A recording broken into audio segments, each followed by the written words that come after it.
When you turn on your favorite show every evening, you might notice a scene often happens before the credits. Well, that's what we're doing here today. I'm Grant Zellner here at the 2023 PDGA Masters Disc Golf World Championships. Before Terry steps in and we get to the action from day number 2, a special treat for you. I am sitting here with the entirety of the MP80 division. Brothers on top of that, Carlos and Spencer Rigby. You all are the masters of the masters, and you're here this week. It's inspiring. First of all, are you having a good time? Yeah, we are really having a good time. Disc golf has always been something that I've really enjoyed. I started playing simply because my doctor said I had to do something to lower my blood pressure and my uh, sugar levels, and so I chose disc golf because I could do it every day, and I could enjoy it, and I could find happiness in doing it, and I had a social life while I was doing it. So it has been a real blessing to me. About how old were you, if you don't mind my asking, when your doctor gave you this directive? I was 68 years old. 68 years old. Right. And so therefore your disc golf career started at 68 and has now spanned 15 years, 20 years? It's Where are we? 11 years. I'm at 87. 87. So from 68 to 87. Right. 19 years. 19 years. 19 years of throwing discs.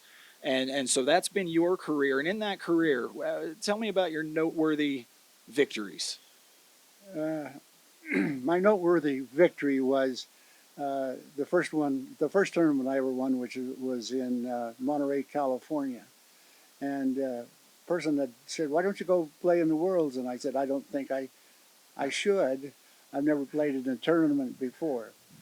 And so I'm a man of faith, and I hear the voices in my head, I'm sorry to say. And the voice said to me, "Go play disc golf and you'll be a world champion." And it turned out that way. So, a world champion already, going for another this year. 6. Going for 6 This is my total PDGA World Championships. That's correct. So your career has spanned 19 years, Carlos. Spencer, how long has your disc golf career been? 3 weeks. 3 weeks. All right, 3 weeks. So you are from Carlos, Virginia. Spencer, you are from Utah. Your brother called you up and said it's a shorter drive for you than it is for me. Why not meet me? I'll show you how to throw a little bit, and we'll go out and compete with each other for a championship. And I honestly refused to do it because I was not particularly interested in frisbee golf or that area. But since he said that he was trying to develop this 80 plus division and that he needed someone to support him, I said, okay, since you're my brother, I can do that. So I agreed to do this. So let me get this straight. 22 days ago, you were not interested in disc golf. Exactly. What are your feelings now? Oh, I'm having a great time. It's a lot of fun. I could almost become addicted to it. You were telling me earlier how valuable you feel like disc golf is, in particular for people in your age group or entering your age group. Can you recap some of that you were sharing with me? Well, as I experienced the tournament this week, I was paying close attention to my body and what it was doing. And everybody was talking about don't throw out your shoulders, don't injure yourself or whatever. So I sort of flowed with it, and in the end, the aches and pains that I had been experienced started to go away. And my body feels better. I thoroughly enjoyed it from the social perspective and the emotional perspective. I'm just having fun out here because of this experience. And I thank Carlos for giving me it. Carlos, have you all competed with each other before in other ventures? Yes, we both played football, although we didn't. He's 6 years younger than I am. We never actually played in the same game together, but he was a fullback and I was a right guard. And so I got run over by fullbacks all the time. He was an outstanding football player. But we have competed almost in everything. Anytime we could compete, we would wrestling, whatever, just like kids. No, we basketball, whatever it was, a pickup game we would play. But we never beat each other up because of it. We always had fun together. Mm-hmm. Yeah. So you spent years running over him, putting your footprints up his back as you ran through the hole. Then he, after 5 world titles, cons you into coming out so that he can run over you for a change. Is that what happened here? Uh, Accurately, that is what happened, and now he's running up my back. The average difference between our scores, I think, is a difference of about 3 About 3 on it on each hole. on each hole. I see. Okay. So, maybe you could call that running up his back. I don't know. Doing all right. Right. Doing all right out here. Well, gentlemen, I want to tell you that you're an inspiration to everybody that's here, but not in the sense that people are just blowing smoke. You have an insight into what the game does for your body and what it does for your health and what it does for your social life, and those are all ageless. And I'd like to say also for your faith, it is really, if you're interested in that kind of thing, it is a faith. If you have, and you'd be surprised at how many disc golf players, top level, have really strong faith. So it is part of that too. Yeah, there's a lot of pictures there for sure. Carlos and Spencer, I want to give you an open mic before I let you go. If there's anything else like what you just said that you want to share with other disc golfers, or maybe even those who are just wondering what those metal things are at the park down the street, what would you say to them? I would say that find out about it. Go out and ask questions about it. Maybe get a disc and throw it and see how it feels. I just cannot tell you. I will testify to you that if you want that word, that disc golf will just change your life. It will make you feel physically better. Socially, there's no equal to it. It is a great sport, and I tell all the people who are older, it's the best sport that you can participate in if you're over the age of 70. And proof of that is sitting right here next to you. That's correct. 3 weeks. 3 weeks. And you're converted. That's faster than any diet or any therapy I ever tried. Carlos and Spencer, I appreciate you taking this time with us. I wish you the best of luck out there during the remainder of the week. It's going to be a lot of fun watching you all compete this week. Thank you very much. Thank you, Grant. Let us be on here.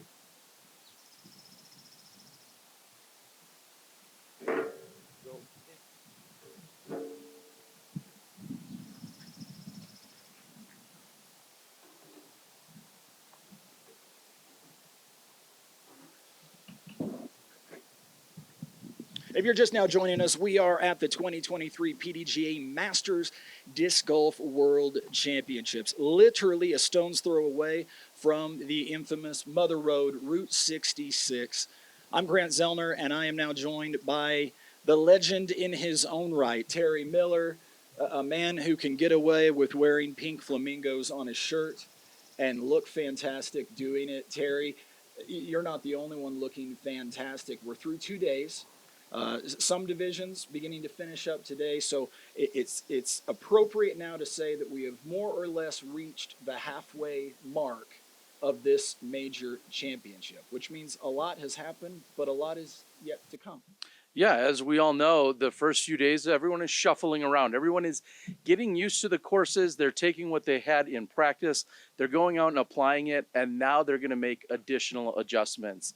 They're also seeing who maybe their frequent card mates are, depending on how many shifts, depending how they're scoring out there. You kind of get into a rhythm. And when you're talking about a week of this nature, that is an opportunity to not only make adjustments on the course, but then make adjustments if you have to a routine, see what the altitude is doing. I know even all these days later, I'm still kind of getting used to what it's like to be out here in this altitude and quite honestly, pacing yourself. Yep, just a little bit. We're starting to get used to the air. It is getting hotter, I think, as the week is progressing. It was a lot warmer earlier today than it has been getting hot during the previous 2 days.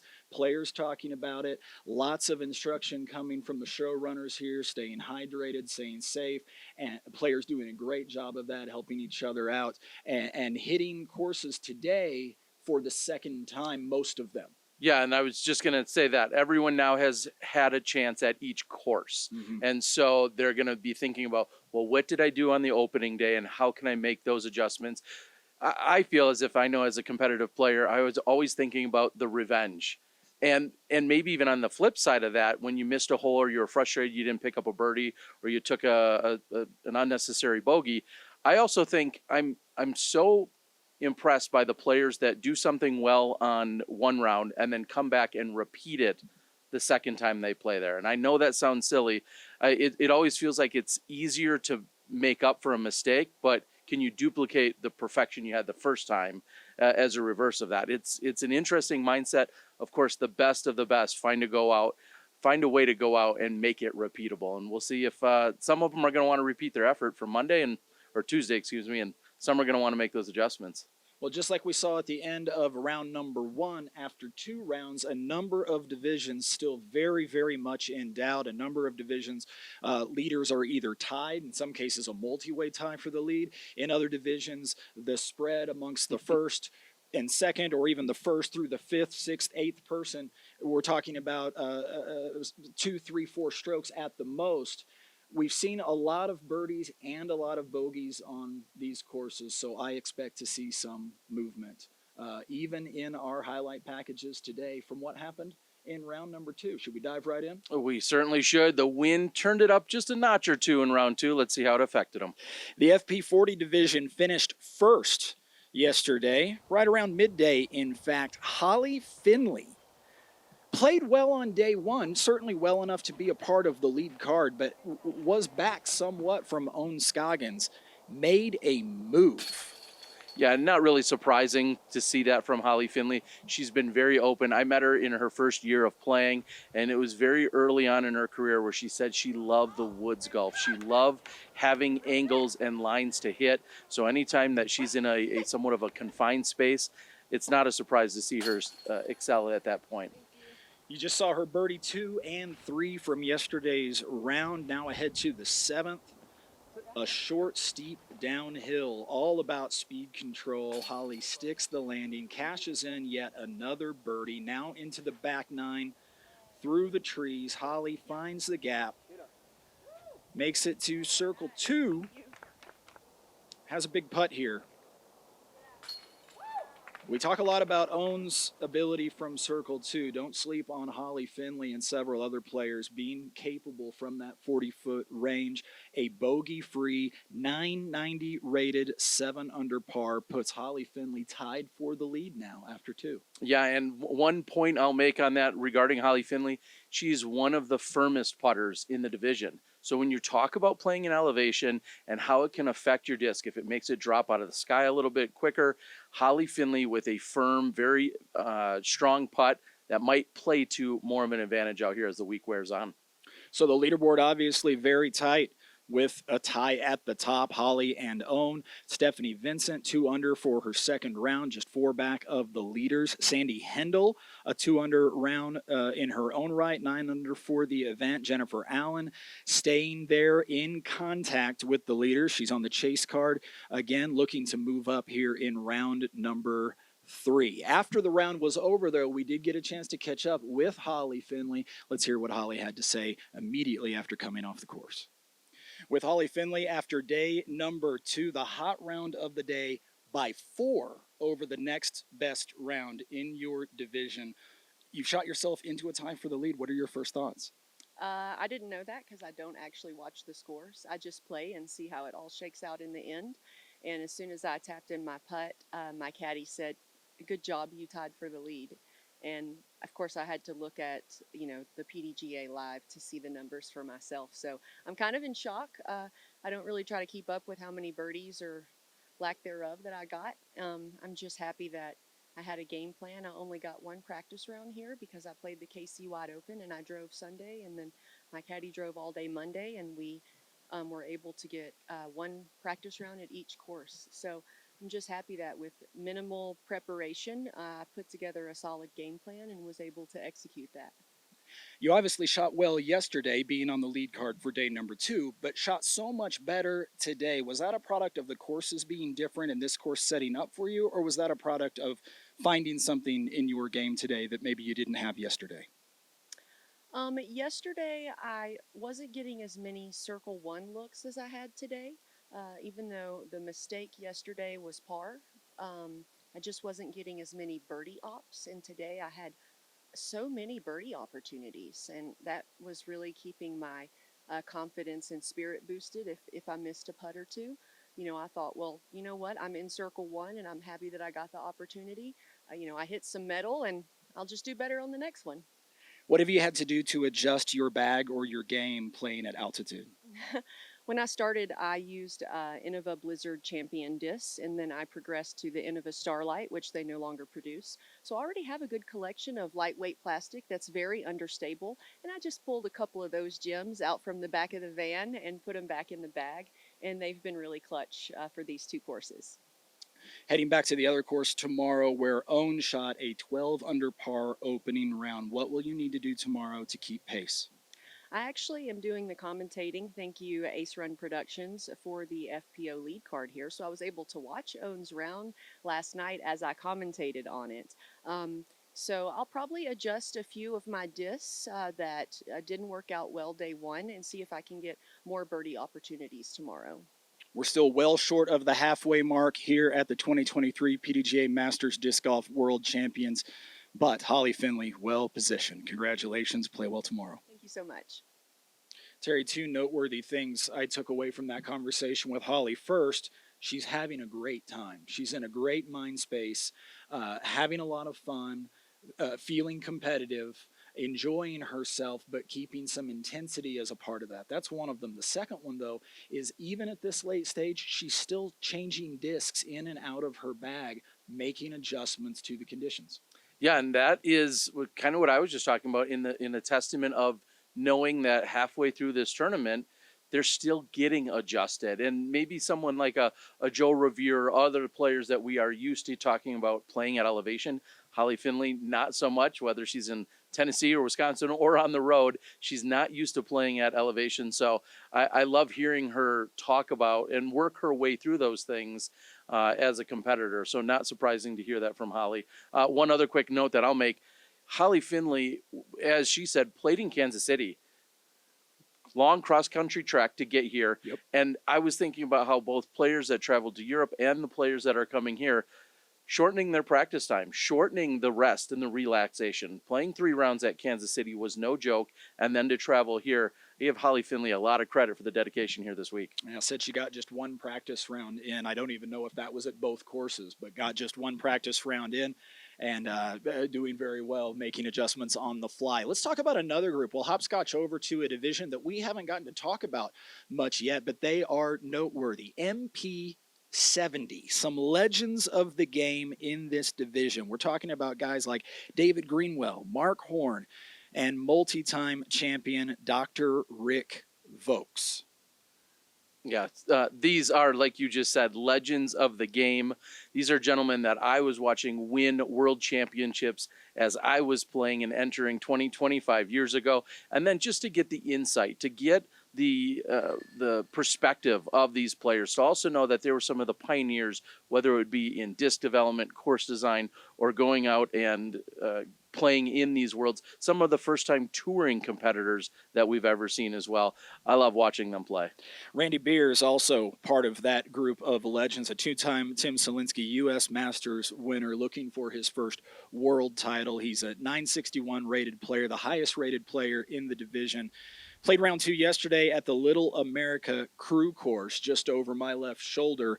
Did a great job navigating that piece of this property. A 948 rated 3 under extends his lead over the rest of the field. But as we've been saying all week long, there is a lot of golf yet to be played, and he's got, to your point, some legends nipping at his heels. Yeah, the fact that the likes of Dave Greenwell, who has multiple world championship titles, in fact, one of the most among all of our players, and the Hall of Famer that he is, you can't sleep on any of these competitors. Yes, I know Randy came in with a significant ratings advantage, so to speak, but as we all know, ratings don't matter when you're out here on the course. It's what you're doing during that week to get it done. And so for them to have a competitive field, little more than 2 rounds into this is awesome to see.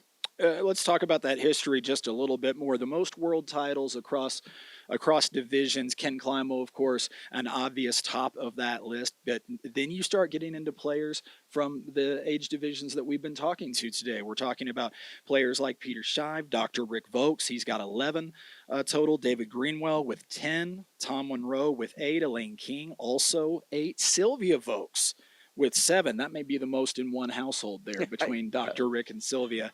And then Paul Macbeth, of course, has eked into this list. He's tied with Pete May, interestingly enough. So Pete May and Paul Macbeth tied for world titles. Yeah, I guess that when you think about it, and Pete surprisingly not here this week as a competitor, which is that's one of the places where I met Pete May many years ago, was at the World Championships. Like we heard from Carlos, Pete was almost a champion of his own age group and his own age bracket, trying to encourage others to come out and be competitive at the World Championships. He has always kind of led in that field and in that regard. So great to see others continuing to come out and play. More highlights to come. We'll be right back. Stay tuned.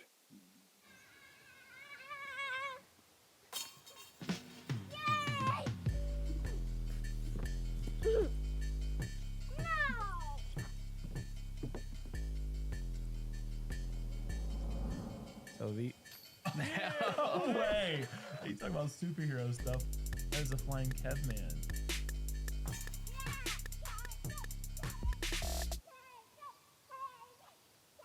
Imagine, your favorite disc is unreachable. How will you recover? Have no fear. Introducing the ARM Augmented Reaching Mechanism. Providing players with over 21 feet of reach, users will face no challenge retrieving trapped discs in nearly any scenario. For further flexibility, the ARM comes with 2 grabbing devices, the pivotable rectangle and the double claw.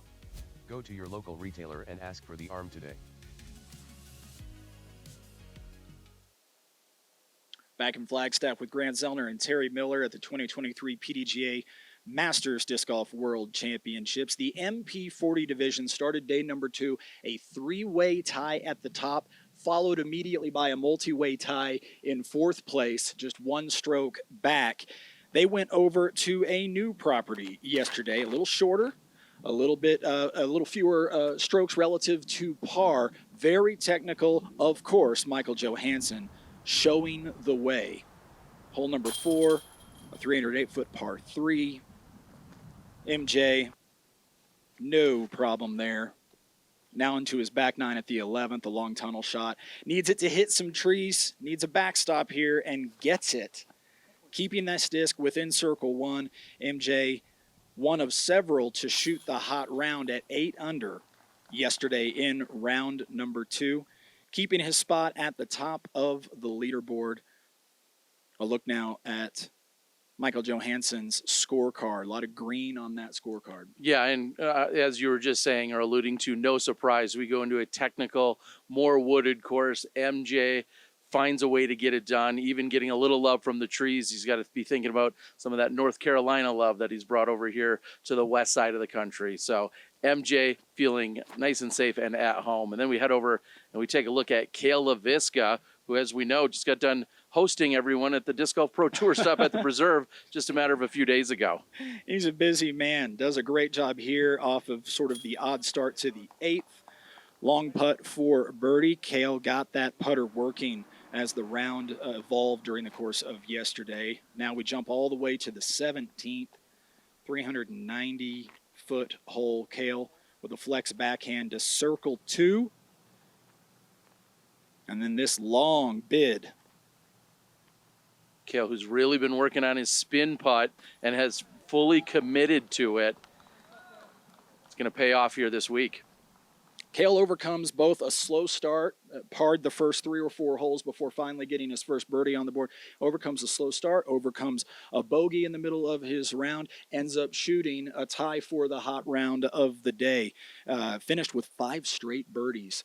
You sleep well after you do that. You certainly do, and you also leave the course with those good feels, those good vibes, as the kids say, I think, that they're going to come into round number 3. He's going to come off that great note of a solid finish, and then thinking ahead. You think 48 hours later or 44 hours later, he again is going to be on that course trying to close out his final round over there, and he'll be able to, think back to, hey, I did this just a few days ago, finished with 5 straight birdies. That's going to be in the back of his mind as a positive thing. Well, Cale and MJ, fortunate that they shot the hot round of the day, because 3 others also went 8 down during the course of round 2, and many more very near behind them.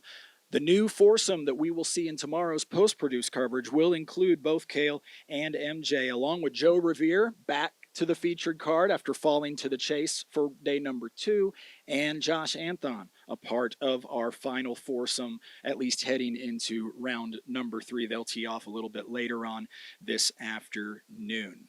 Got a chance to speak with Cale after his round yesterday. Yeah, that's nice to have a share of the lead 2 rounds in. We definitely still have 3.5 rounds, pretty much a full event left. So my mentality today was don't think about scores at all, just keep plugging away. I didn't have my best today. I was feeling a lot crisper yesterday. My timing was better, my putt was better, but I just kept kind of fighting today, and I kind of got hot at the end, got like the last 5 holes to give me a pretty respectable score for the round. But yeah, the putting definitely failed me today.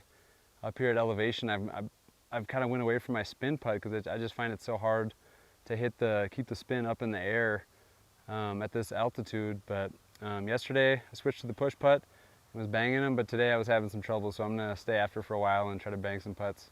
I think it's tough to say. This course I enjoy more just because it's kind of like more park style, kind of like the disc golf that I grew up playing. But it's definitely a little bit tougher to score. Out at Little America, there's a lot of par 4s that I feel like I need to score on pretty much all of them. So I think like scoring's easier out there, but I actually enjoy this course a little bit more. My emotional level's good. I'm out here with a bunch of friends from Minnesota. I'm coming off of running the Preserve Championship last week, where it was pretty much one of the most stressful weeks of my life. So coming down here and be able to just play disc golf at about 3 in the afternoon, it's like a walk in the park. The PDGA's Matt Rothstein getting a few moments with Cale at the end of his round. And, of course, Matt couldn't let MJ leave without grabbing MJ for a few comments as well. Kind of plugged away today. Didn't kind of got off to a sluggish start, but it's it's not the easiest start for me. It's other than 1. After that, it's kind of a hang around until you get to 4 or 5 or 6 or something, try to get some birdies. But no, I just kept it reasonably clean, which was nice, and picked up some birdies late in the round, which is kind of what the course is set up for, is get through the front 9 or 10 holes and try to get birdies after that. Oh, very different. This is much more wooded. It's still not heavily wooded, but it's wooded comparatively speaking. The other's more park style, but the other course is more exposed to the wind on your putting and other stuff, where this is, you got a few holes that are exposed, but most of this course is fairly sheltered from the wind unless it's really blowing. Tied for the lead after 2 rounds. How good does it feel to be in this position? Been here before. We just keep playing. Still a lot of golf left. All right. Well, Michael Johansson, one of your co-leaders. Thank you so much. Thank you. Terry, in 2 days worth of post-produced coverage of the MP40 division and that top foursome, whoever they were, I think you could count the number of forehands thrown on one hand. Yeah, and that's exactly what I was thinking about as we look at this lead card going into round number 3. None of them forehand dependent. All of them will throw one in an emergency or will possibly rely on one, Cale being the least likely of all of those. But when I think about Joe Revere, Josh Anthon, MJ, and Cale, forehand is usually not even a word that would be in the conversation. It's nothing maybe more than an observation at this point, but I think about the generation of golfers that didn't necessarily rely on those coming up. Cale LaVisca has never really gotten into throwing forehands. MJ will go to one, but he doesn't normally like to, and I know Josh will as well. So just really an observation as we're looking at the courses and what they've been doing and how they've been attacking them out here thus far. We'll see if we have any forehand dominance that creeps in to the lead card by the end of the week or not. Well, they're certainly going to be dealing with the increasing winds that we've seen throughout the course of the week, gusting, swirling here at the Little America property, which is where the MP40 group will be today for round number 3. The MP50 group also hotly contested. Ron Converse, fellow Okie, used to playing in the wind, not maybe so used to mountain golf, but has had a long career. I'm sure he's gotten a few rounds in at elevation over the years. Well, as he's taking care of business here on this one, the 324-foot hole number 2, probably the most memorable hole that you'll see out here on the course. And then he heads over to hole 10, 426-foot par 3, needs it to sit down, and he'll have a long putt at it. Lots of elevation changes here at Little America along, lots of baskets at a different level than you approach from. Either your putt uphill, your putt downhill. Ron Converse navigating the treachery very, very well. We're looking at a scorecard with 2 bogeys, but 8 birdies. 1004 rated. I'll get the numbers out eventually. 1004 rated, 6 under round. Well positioned is Ron Converse. Has to be. Guys like Chris Smith also in contention. Hole number 6, 659-foot par 4. It's a common distance here, Terry, that 600 to 700-foot par 4.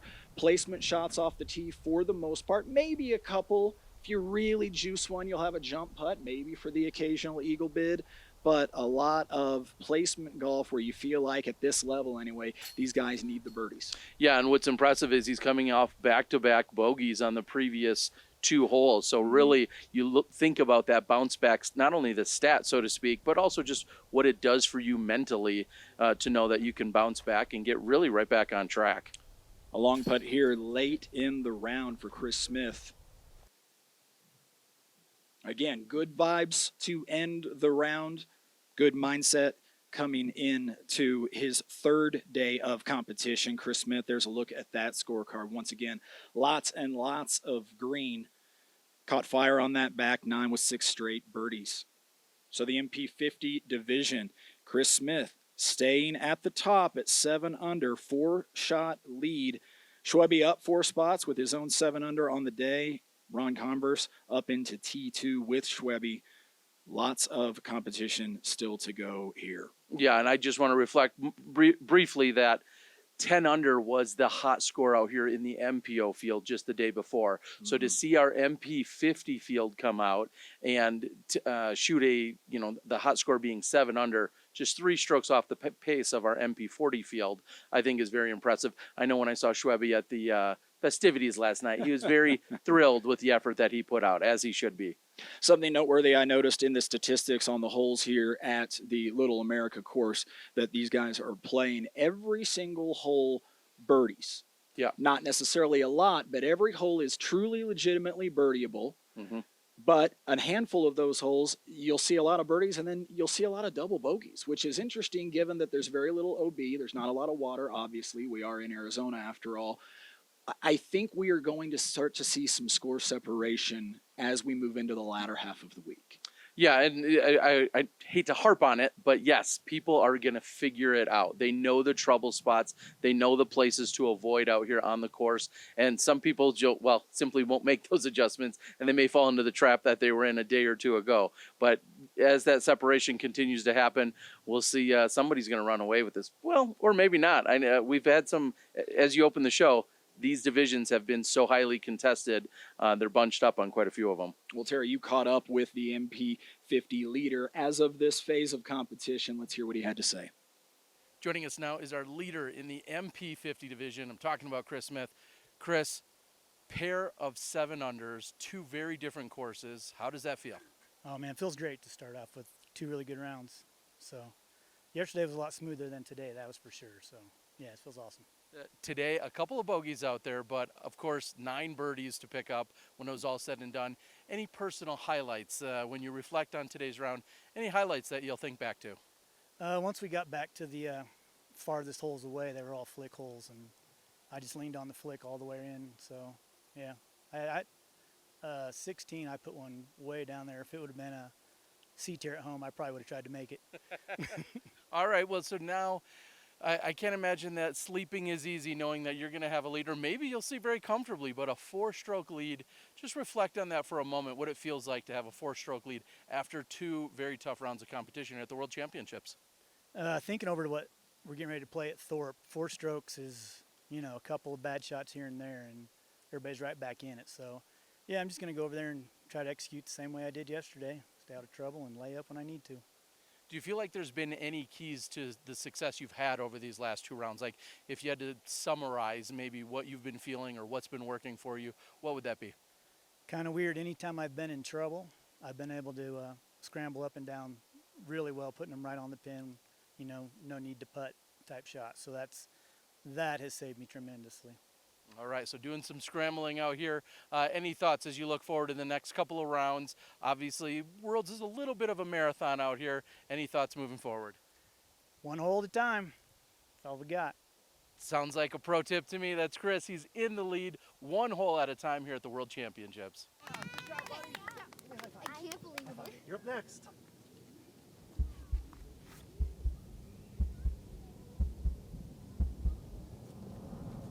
Stay turning. Uh-oh. Oh, no. Ooh. Wow. Alan, inbounds. That's exactly. Unbelievable.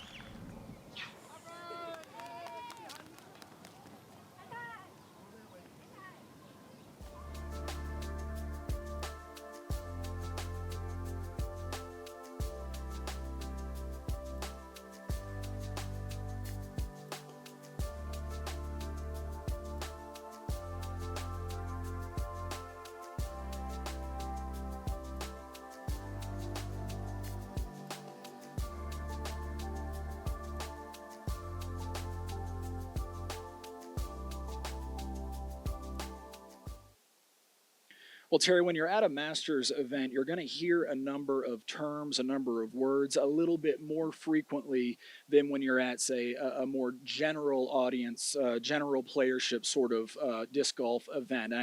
While I am talking about a 4-letter word, that's not the joke. I'm talking about whiff diff being one of the things that you hear a little more often in conversation around this group of players. Whiff diff, of course, is the World Flying Disc Federation, and we have always at the PDGA had some form of relationship with whiff diff. If you want to know a little bit of evidence of that, well, it's part of the reason why your rule book starts in the 800s, because that's where disc golf slotted in to the overall picture of disc sports at the time. And here we have Charlie Mead talking about whiff diff. Check this out.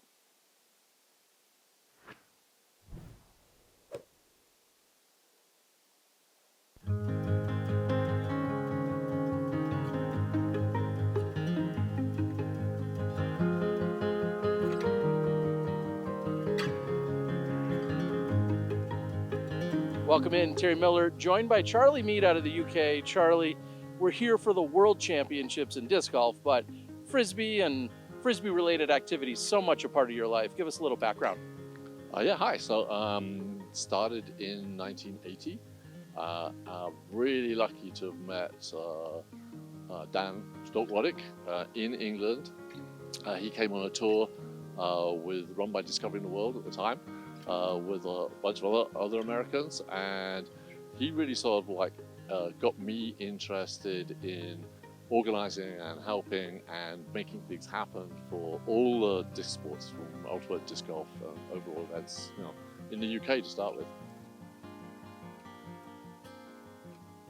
During the early 80s, across Europe, the franchise for WAMOs were disappeared, and so players had to sort of take control of all the organizations. So it was players that ran Ultimate and players that ran disc golf, players that ran overall events. And in Europe, most of those were combined. So they all happened at the same time. Everyone played everything. Derek Robbins, who's one of the other legends of our sport in England, also played Ultimate for Great Britain, as did I. Now, as we get older, we're down to disc golf. We formed the European Blind Disc Federation in 1983, and then there was an impetus then from Dan to pull a world federation together, and that happened in 1985. We need to get one thing really straight. So PDGA is a fantastic organization, but its membership is individuals. It might have affiliate countries. So the World Flying Disc Federation, its members are national states, they are countries. We represent the countries in the way that they can be seen to be developing and playing all the disciplines. The whole push and move to get disc golf back into the World Games has taken 22 years. World Games are the second largest organization for multi-sport events after the Olympics. In 2001, in Akita in Japan, disc golf was part of that.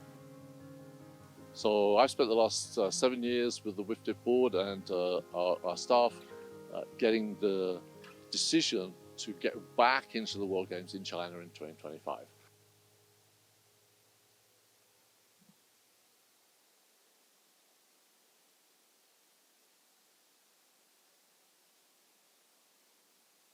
When you're at a world championship with nearly 900 players representing more than 15 countries, something else you hear occasionally are very pleasing accents when people talk to you. I could listen to a number of our guests read a phone book and I would enjoy every second of it. Terry, it feels like we've barely skimmed the surface. There's so much more we could be talking about, but I think the biggest note is that today, all of our players, when they venture from the 9th basket to the 10th tee pad, they will be crossing over the halfway mark in this major championship. What are your final thoughts as we head into day 3? I would say that I have a couple of them. Not only, like you just mentioned, is at the halfway point, and we have these great battles, especially in some of our younger divisions. Watching them play out, the FP40 division, highly contested. I know we just talked about how Holly Finley is going for her first major, but getting past Owen Scoggins has not many women have done it. Let's put it that way. So I'm excited to see that play out, along with the fresh face of a Kayla Viska on MP40. One other thing when arriving here on the property in the last couple of days that really excited me is coming to the realization that we're going to have a final 9. That's something that has always been so special to me. That was something that set the World Championships apart from any other tournament, was to have everyone in the gallery there for the final few holes, and to have the disc golfers be able to embrace those World Championship moments. And I know we've gone away from that in the last few years at some of our MPO and FPO formats, whether it's been 4 rounds or 5 rounds. There's something special about a final 9, and I'm old enough to also know players didn't always love them. There was this extra stress and pressure, depending if you were actually in the hunt or not. But a final 9 comes Saturday, right here on this property, brings me right back to 2003 Worlds, right back to 2005 Worlds. I'm getting goosebumps here in 90 degree weather. Final 9s, they're going to be here this week, and I'm excited for them. We're going to be crowning a lot of champions, some of them for the very first time, some of them for as many as the 5th, 6th, I don't know, 7th, 8th time for all I know at this point. But noteworthy, every single one of those will be history making, and especially for that individual who has dedicated their life to playing disc golf and are continuing to compete at this level at this age in a Masters division. Love seeing it. Can't wait to be a part of it myself, hopefully someday. I don't know about you, Terry. You've already done a little bit of competition.